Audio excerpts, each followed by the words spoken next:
하나님의 말씀 봉독합니다. 하나님의 말씀은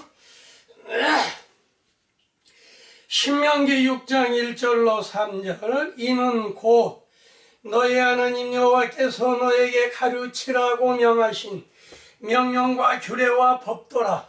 너희가 건너가서 차지할 땅에서 행할 것이니 곧 너와 네 아들과 네 자손들이 평생에 네 하나님 여호와를 경외하며 내가 너희에게 명한 그 모든 규례와 명령을 지키게 하기 위한 것이며 또 네 나를 장구하기 위한 것이라. 이스라엘아 듣고 삼가 그것을 행하라. 그리하면 내가 복을 받고 네 조상의 하나님 여호와께서 네게 허락하신 같이 젖과 꿀이 흐르는 가나안 땅에서 네가 크게 번성하리라. 아멘. 이 말씀을 가지고 규례를 지키라고 하는 말조목을 가지고 말씀드리겠습니다. 규례라고 하는 말씀은 무엇이냐 하면 일정한 규칙이라는 말씀인 것입니다.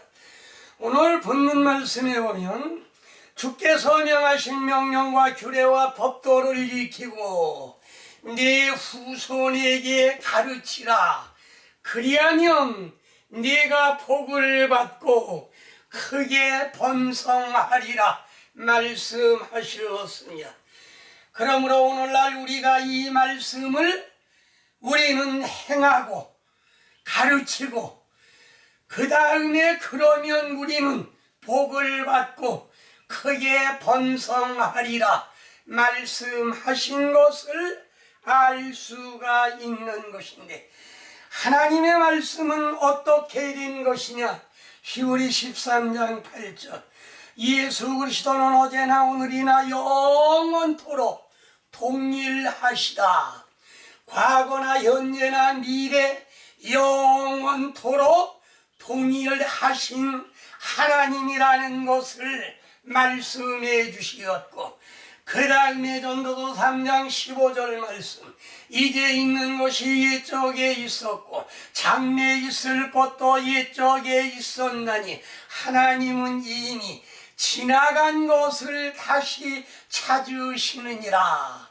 지나간 것, 과거의 것 다시 찾으신다. 과거에 있는 것이 현재에 있고 현재에 있는 것이 미래에 있고 과거에 있던 것이 미래에도 있을 것이며 지나간 것을 다시 찾으시는 하나님.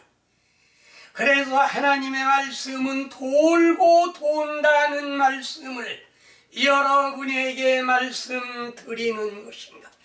그러면 하나님의 말씀을 왜 보아도 보지 못하고 들어도 깨닫지 못하는가 하는 말씀은 고린도전서 2장 9절 하나님이 자기를 사랑하는 자들을 위하여 예비하신 모든 것은 눈으로 보지 못하고 귀로 듣지 못하고 사람의 마음으로 얻어 생각하지 못하였단과 같으니라.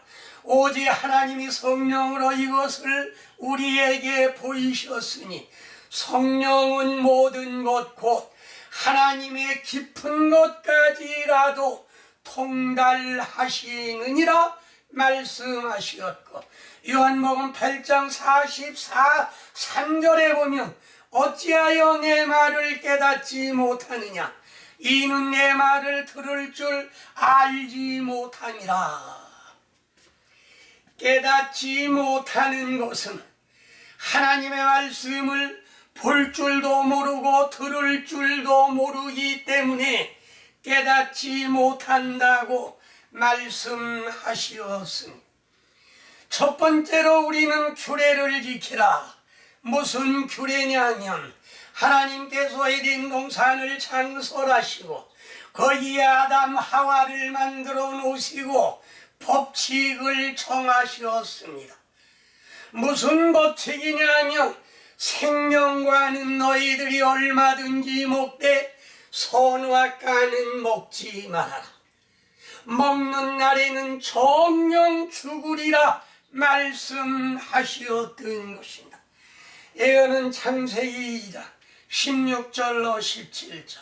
주께서 그 사람에게 명하여 이르시되 동산 각종 나무의 열매는 네가 임으로 먹되 선악을 알게 하는 나무의 열매는 네가 먹지 말라. 먹는 날에는 반드시 죽으리라. 선악과를 먹는 날에는 반드시 죽고 생명과를 먹으면 우리가 영생할 수 있다는 말씀인 것입니다. 이거는 두 가지 법입니다. 하나는 범하면 죽는 법이요, 하나는 지키면 사는 법이요. 사는 법은 생명의 법이요, 죽는 법은 사망의 법이라는 말씀을 교훈해 주시었던 것입니다. 그러면 생명과를 먹으면 로마서 8장 1절로 2절에 있는 말씀과 같이 이제 그리스도 예수 안에 있는 자에게는 결코 정죄함이 없나니 이는 그리스도 예수 안에 있는 생명의 성령의 법이 죄와 사망의 법에서 너를 해방하였느니라. 해방시키셨던 것입니다. 그러면요, 예수 먹으면 사는 과일은 무엇이냐? 먹으면 사는 과실에 대해서는 고린도전서 15장 20절 말씀. 그러나 이제 그리스도께서 죽은 자 가운데서 다시 살아나사 잠자는 자들의 첫 열매가 되시었도다. 예수님은 뭘로 나타났느냐 하면 과거에 있던 첫 열매. 첫 열매는 오늘날 무엇을 말했느냐 하면 생명과를 말씀하신 것입니다. 이것이 곧 무엇이냐? 이것이 첫 열매요. 예수 그리스도는 생명과요, 말씀이 육신이 되신 예수님을 가리켜 말씀하신 것입니다. 그래서 예수님은 첫 열매라고 말씀하셨으니 첫 열매는 몇 가지나 되느냐? 아가서 7장 13절. 합한 죄가 향기를 뿜어내고 우리의 문 앞에는 여러 가지 귀한 열매가 새것 묵은 곳으로 마련되었구나. 내가 내 사랑하는 자를 위하여 쌓아둔 곳이로구나. 합한 채가 향기를 뿜어내고 우리의 문 앞에는 과일이 쌓여져 있는데 귀한 것, 귀한 열매, 새것, 묵은 것. 묵은 과일과 새 과일이 우리의 문 앞에 쌓여 있다고 하는 것은 문 열고 먹으라는 뜻인 것입니다. 그러면 예수님이 첫 과일이고 오늘날의 과일은 무슨 과일이냐? 묵은 과일은 구약 성경을 말씀하셨으며 핵과일은 신약 성경을 말씀하셨는데 이거는 무엇을 말했느냐 하면 말씀이 육신이 되시고 예수님이 생명과가 되시고 생명과는 말씀이 되셨다는 그런 뜻인 것입니다. 이 생명과는 에덴 동산에만 있었던 것이 아니고 에스겔 47장 12절 강 좌우가에는 각종 먹을 과실나무가 자라서 그 잎이 시들지 아니하며 열매가 끊이지 아니하고 달마다 새 열매를 맺으리니 그 물이 성소로 말미암아 나오니라. 그 열매는 먹음직하고 그 잎사귀는 약재료가 되리라. 생명수가에 뭐가 있느냐면 생명나무가 있습니다. 이 생명나무는 달마다 열매를 맺습니다. 다달이 열매를 맺고 그 물은 성소로 말미암아 나오는데 열매는 대단히 먹음직스럽고 그 잎사귀는 약재료가 되리라 말씀하셨던 것입니다. 열매는 먹을 만한 열매, 예수 그리스도는 생명의 떡이요 그 열매는 우리가 먹을 만한데 생명의 떡을 먹으면 영원히 죽지 아니하고 영생 복락을 누린다고 하니 그 열매가 얼마나 아름다운 열매며 그 열매는 얼마나 좋은 열매냐 하는 것을 우리가 알 수가 있는 것입니다. 이거는 구약 성경에만 있는 것이 아니고 신약 성경 요한계시록 22장 1절로 2절 말씀.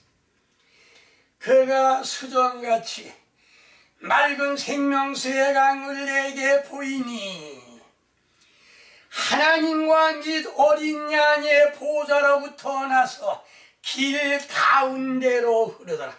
강 좌우에 생명나무 열매 생명나무가 있어 12가지 열매를 맺히되 그 열매를 맺고 그 나무 잎사귀들은 만국을 소송하기 위하여 있도라 하는 말씀은 에스겔 47장에 있는 말씀이나 요한계시록 22장에 있는 말씀이나 신약, 구약, 신약을 대조해보면 똑같다는 말씀인 것입니다.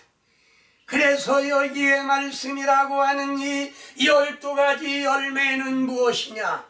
구약 시대에 12지파가 맺던 열매, 신약 시대에는 12사도가 맺던 열매, 다달이 12과일을 맺는다는 뜻이 기록이 되어 있고 이거는 상징적인 말씀인데 오늘날 상징적인 것은 무엇이냐?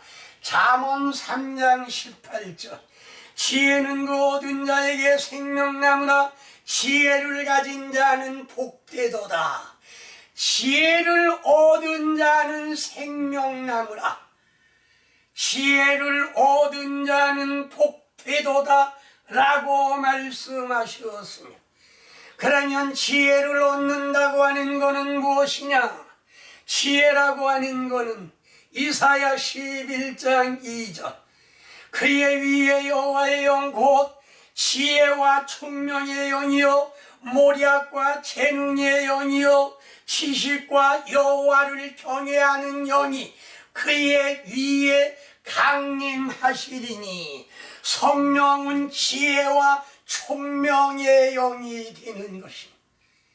그래서 지혜를 얻은 자는 생명나무라. 왜? 영원히 죽지 아니하기 때문에.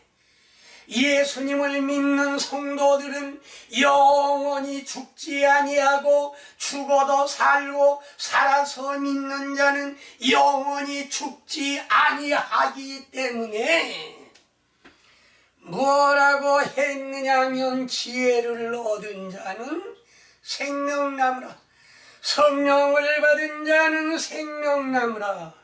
잠언 11장 30절 의인의 열매는 생명나무라 지혜로운 자는 사람을 얻느니라. 의인의 열매는 무엇이냐? 생명나무라.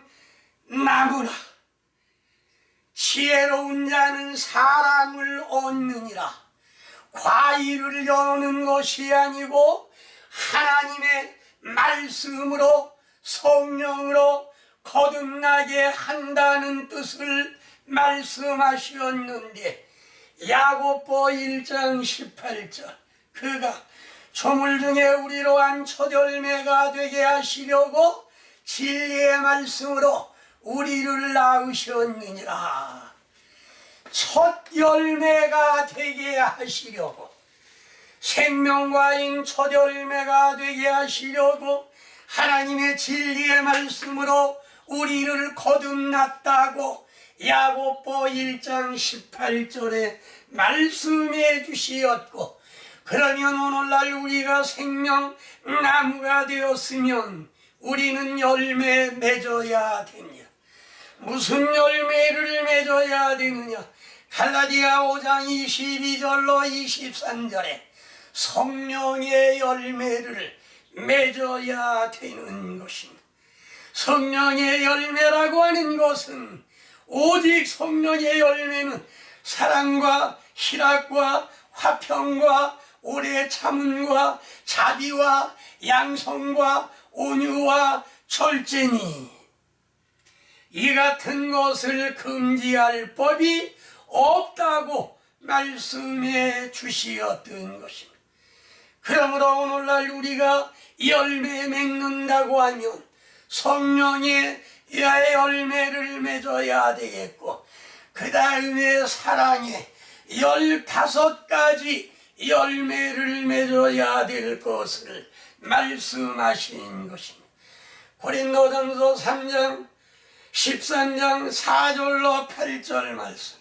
사랑은 오래 참고 온유하며 시기하지 아니하며, 사랑은 자랑하지 아니하며 교만하지 아니하며 무례에 행하지 아니하며 자기의 유익을 구하지 아니하며 성내지 아니하며 악한 것을 생각하지 아니하며 불의를 기뻐하지 아니하며 진리와 함께 기뻐하고, 모든 것을 참으며 모든 것을 믿으며 모든 것을 바라며 모든 것을 견디느니라.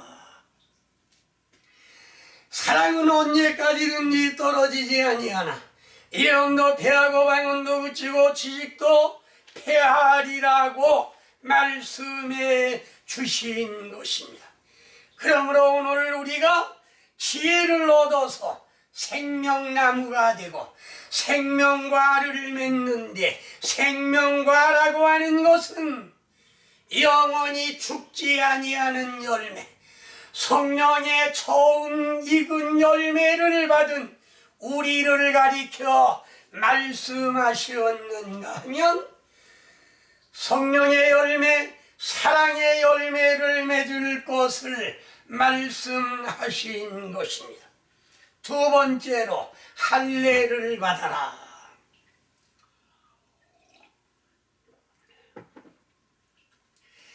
창세기 17장 9절로 10절 말씀.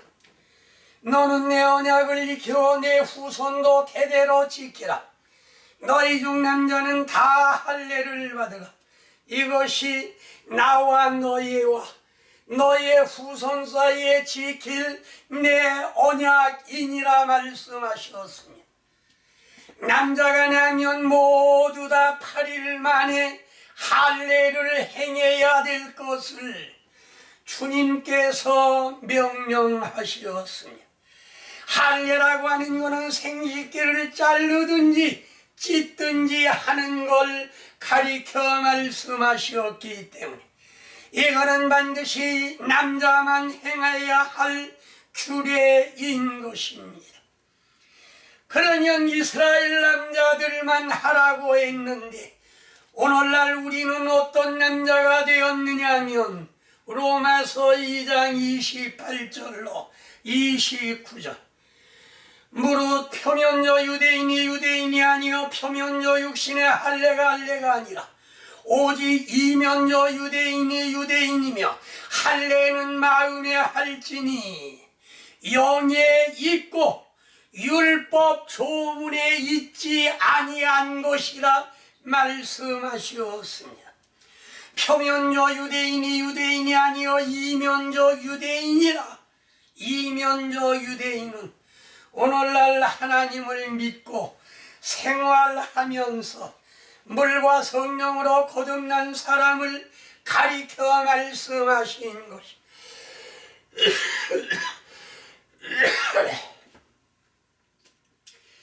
그러면 이 할례의 표는 무엇이냐? 할례의 표는 로마서 4장 11절 말씀. 그가 할례의 표를 받은 것은 무할례 시에 믿음으로 된 의를 인친 것이니 이는 무할례자로서 믿는 모든 자의 조상이 되어 그들도 의로 여기심을 얻게 하려 하심이라. 할례표를 받은 것은 구약시대에 율법시대에 표를 받은 것은 오늘날 할례가 없는 무할례 시에 믿음으로 된 성령의 인침을 가리켜 말씀을 하신 것입니다. 할례 인침은 오늘날 성령의 인침이요, 성령의 인침을 받은 자는 할례를 받은 것이요, 성령의 인침을 받지 못한 자는 할례를 받지 못한 것이라고 말씀해 주셨는가요? 그러면 이 할례의 표라고 하는 것은 뭘 말씀하셨느냐?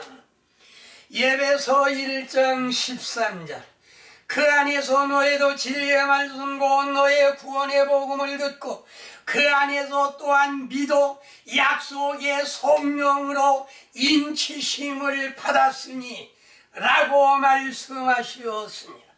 성령의 인침을 받았다고 말씀해 주셨습니다. 이 성령의 인침은 왜 받아야 되느냐? 고린도후서 1장 22절, 그가 우리에게 인치시고 보증으로 우리 마음에 성령을 주셨느니라. 뭘로 주셨느냐? 보증으로 성령을 우리 마음에 주시었다고 말씀해 주시었던 것입니다.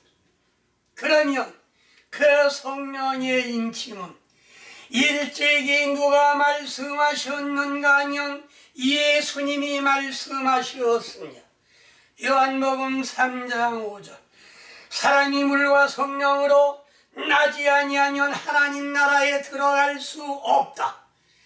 반드시 물과 성령으로 거듭나야 하나님 나라에 들어갈 수 있다는 말씀을 명백하게 해 주신 것이요, 물과 성령으로 거듭났다고 하는 것은 성령은 무엇이냐? 보증의 표로 주시었고 보증의 표를 받으라고 예수님께서 일찍이 말씀을 하신 것입니다. 그러므로 여기에 있는 표라고 하는 것은 구약시대의 할례의 표, 그 다음에 너희는 마음을 다하고 성품을 다하고 뜻을 다하고 힘을 다하여 주 너의 하나님을 사랑하라 하는 말씀을 가죽에 기록을 해서 그 기록한 말씀을 착착 접어서 미간에 붙이고 다녔던 것입니다. 이것이 무엇냐면 미간의 표요, 이마의 표요, 이것이 성령의 표인데, 이것은 요한계시록 7장 4절 이하에 보면 이스라엘 12지파의 1만 2천에서 14만 4천 명의 인맞은 자를 가리켜 말씀하신 것입니다.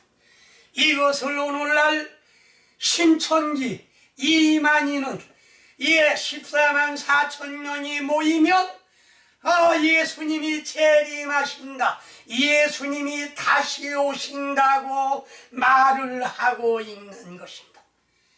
이거는 신천지의 1만 2천, 각 지파의 1만 2천씩을 말한 것이 아니고 각 지파의 성령의 인침받은 자를 가리켜 말씀을 하신 것입니다. 여러분 한번 생각해 보시오. 마태마가 누가 요한 사도 이런 지파들이 어떻게 한 지파에 1만 2천 명씩 딱 인을 받겠습니까? 숫자를 보면 민수기 1장 1절 이하에 애굽에서 나올 때 이스라엘 민족의 각 지파의 수요를 세인 것이 있는데 각 지파마다 똑같은 것이 아니라 같은 인원수를 가진 건 하나도 없습니다. 같을 수가 없지요. 예.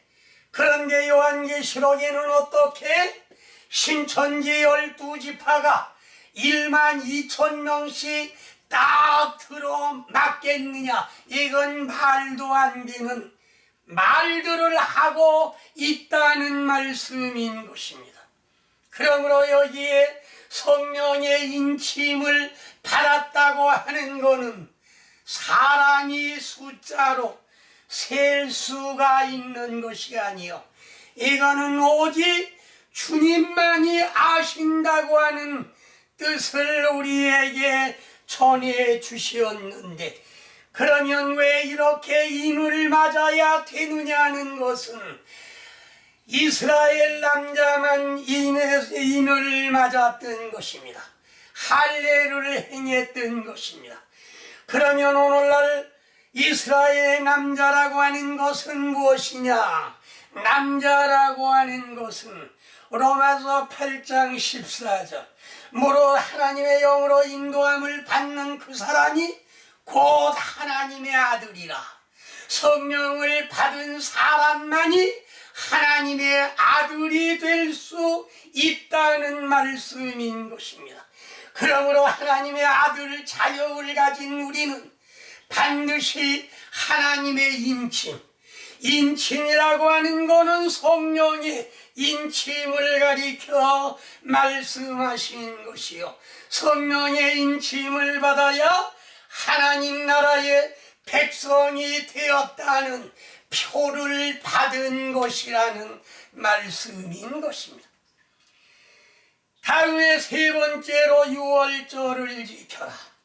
출애굽기 12장 19절 7일 동안은 누룩을 너의 집에 있지 않게 하라.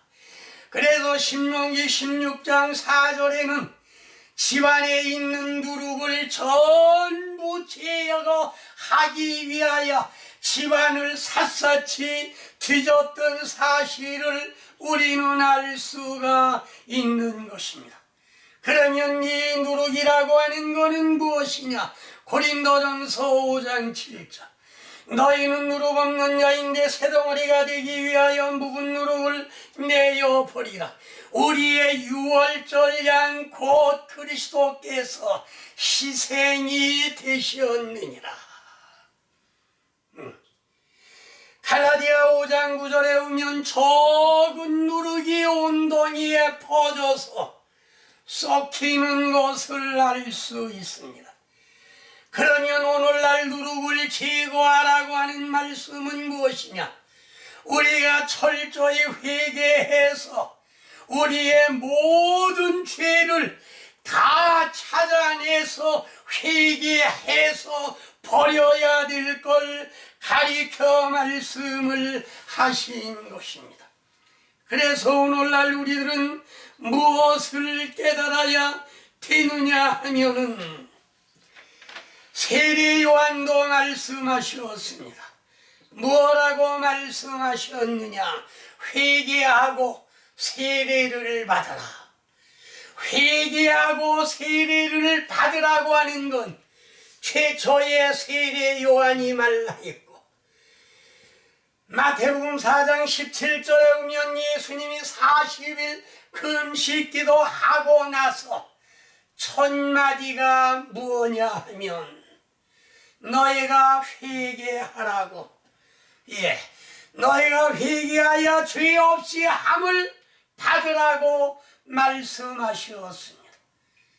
성령을 받은 12 사도 가운데 베드로는 무엇라고 했느냐? 사도행전 2장 38절로 39절 너희가 회개하여 각각 예수 그리스도의 이름으로 세례를 받고 죄 사함을 얻으라. 그리하면 성령을 선물로 받으리니 이 약속은 너희와 너의 자녀와 먼 데 사람 그 주리 하나님이 얼마든지 부르시는 자들에게 하신 약속이라고 말씀하셨으며, 세례 요한이 회개를 외쳤고 예수님이 천마디의 회개를 외쳤고 사도 베드로도 천마디의 회개를 외친 것은 유월절을 지키기 위하여, 애굽이라고 하는 것은 흑암의 땅을 말했습니다. 흑암에서 탈출하기 위하여는 우리가 우리의 죄를 다 찾아내서 버려야 될 것을 가리켜 말씀을 하신 것입니다. 그래서 유월절을 지키기 위하여는 온 집안에 있는 누룩을 다 제거하고 그 다음에 양을 10일날 끌어놨다가 4일간 간직했다가 정월 14일 저녁에 양을 잡아서 피를 문설주와 문인방에 발랐던 것입니다. 이걸 발라야 뭐가 지나가느냐 하면 사망이 지나가는 것입니다. 죽음이 지나간다는 뜻입니다. 예, 건너뛴다. 예, 패스오버. 사망이 건너뛰지만은 유월절 양을 잡지 아니하고 피를 바르지 아니한 가정에는 장자는 전부 죽었던 것을 우리는 알 수가 있는 것입니다. 그래도 피를 문설주와 문인방에 발라라는 이 말씀은 예수님께서 오셔서 단번에 우리의 제물이 되어서 십자가에 달려 돌아가심으로 말미암아 예수님의 피로 설주와 문설주와 문인방에 발라서 사망이 들어오지 못하고 사망이 건너뛰게 되었던 것입니다. 그래서 여기에 말씀을 보면 히브리 9장 12절 염소와 송아지의 피로 하지 아니하고 오직 자기의 피로 영원한 속죄를 이루사 단번에 성소에 들어가셨느니라 말씀하셨습니다. 그러면 이 고기는 어떻게 먹어야 되느냐? 불에 구워 먹어야 됩니다. 날걸로 먹지 말고 물에 삶아서도 먹지 말고 반드시 불에 구워 먹으라는 말씀은 무엇이냐? 외면적으로만 말씀을 보지 말고 내면적인 말씀을 보라는 말씀인 것입니다. 성경은 두 가지로 기록이 되어 있습니다. 외면적인 말씀과 내면적인 말씀. 외면적인 건 누구나 다 볼 수가 있습니다. 그러나 다 해석은 할 수가 없는 것입니다. 오늘날 우리가 내면적인 말씀을 보고 듣고 깨닫고 이거를 알아야 되는 것인데, 그 다음에 또 무엇이가 필요하냐? 무교병, 누룩 들어가지 아니한 무교병을 먹어라. 요한복음 6장 55절 내 살은 참된 양식이요 내 피는 참된 음료로다. 요한복음 6장 48절 내가 곧 생명의 떡이로다. 그래서 예수님은 내 살과 내 피를 먹지 아니하면 너의 속에 생명이 없다 말씀한 것은, 오늘날 예수님의 말씀을 우리는 내면적으로 영적으로 먹어야 될 것, 익혀서 먹어야 될 것을 말씀하셨고, 다음에 쓴나물을 먹었습니다. 쓴나물이라고 하는 건 무엇이냐? 양은 꼴을 먹어야 되기 때문에 꼴을 가리켜 말씀하신 것이며, 에스겔 34장 14절 이스라엘 산 위에서 살찐 꼴을 먹으리라. 이스라엘 산 위에서 하나님의 몸된 교회에서 살찐 꼴을 먹으리라. 그 다음에 유월절을 먹을 땐 어떻게 하느냐? 허리에 띠를 띠고, 허리에 띠라고 하는 거는 무엇이냐? 에베소 6장 14절. 서서 진리로 너의 허리띠를 띠고 의의 흉배를 붙이고. 하나님의 말씀을 전하는데 진리의 허리띠가 없으면, 영적인 하나님의 진리의 말씀이 없으면 이거는 안 되는 것입니다. 그 다음에 뭐라고 했느냐? 신발을 신고, 신발은 에베소 6장 15절에 보면 평안의 복음에 예비한 것으로 신을 신고 복음의 신을 신어야 출발할 수 있는 것이며, 출애굽기 14장 16절 지팡이를 들고 지팡이를 짚고 급히 먹어라 그랬습니다. 그러면 이건 무엇 말이냐? 진리의 허리띠를 띠고 복음의 신발을 신고 능력의 지팡이를 가지고 나갈 때, 우리 앞에 뭐가 가로놓였느냐 하면 홍해 바다가 가로놓인 걸, 그걸 쳐서 길을 내기 위해서는 반드시 지팡이를 가지고 가야 되는데, 그 지팡이는 죽은 지팡이가 아니라 아론의 쌍난 지팡이, 잎이 나고 꽃이 피고 열매가 열린 산 지팡이라야 홍해 바다를 가를 수가 있는 것이며, 광야에 가서 목이 말라 애를 쓸 때 지팡이를 가지고 반석을 치니 거기에서 물이 나와 많은 사람들이 먹었고 짐승들이 마시웠더라.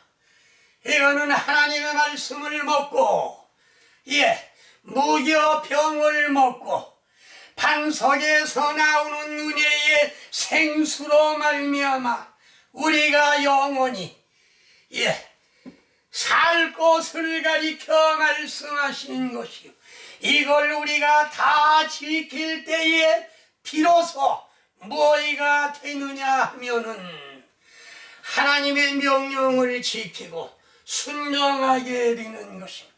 명령을 지키고 순종하고 후손들에게 가르치면 내가 복을 받고, 그 다음에 뭐라고 했느냐 하면 네 후손이 크게 번성하리라 말씀하셨던 것입니다. 그러므로 결론 짓겠습니다. 생명과를 먹었다고 하는 것은 오늘날 하나님의 말씀 먹고 우리가 영원히 묵은 거 새고 구약과 신약 생명과를 먹고 영생할 걸 말씀하셨고, 할례를 받으라는 말씀은 할례의 인을 받아서 이스라엘 민족이라는 하나님의 자녀라는 표를 받은 것이며, 유월절을 지키라고 하는 것은 검은 땅에서 나가라, 빨리 나가라. 나갈 때 너희는 어떻게 하느냐? 능력의 지팡이를 짚고 진리의 허리띠를 띠고 복음의 신발을 신고 급히 나가라. 이걸 완전 무장해야 우리가 나갈 수 있기 때문에 이런 것들을 완전 무결하게 갖추라고 말씀하신 것입니다. 그러므로 여러분이 말씀 지키고 하나님께로부터 복을 받고 크게 번성하는 여러분이 되시기를 주의 이름으로 축원합니다. 기도하겠습니다. 사랑의 주님, 감사합니다. 오늘날 저희들로 하여금 생명과를 먹고 영생하게 하시고 하나님의 신구약을 먹고 그 말씀으로 우리가 살게 하시고 주님께서 할례를 받게 하심으로 성령의 인침을 받게 하시며 흑암의 세계인 애굽에서 탈출할 수 있는 귀한 은혜의 역사 이루어 주신 거 감사하며 찬양을 돌리옵나이다. 원하옵나니 저희들이 가나안까지 무사히 안착할 수 있도록 역사하여 주시옵소서. 예수님의 이름으로 기도하옵나이다. 아멘.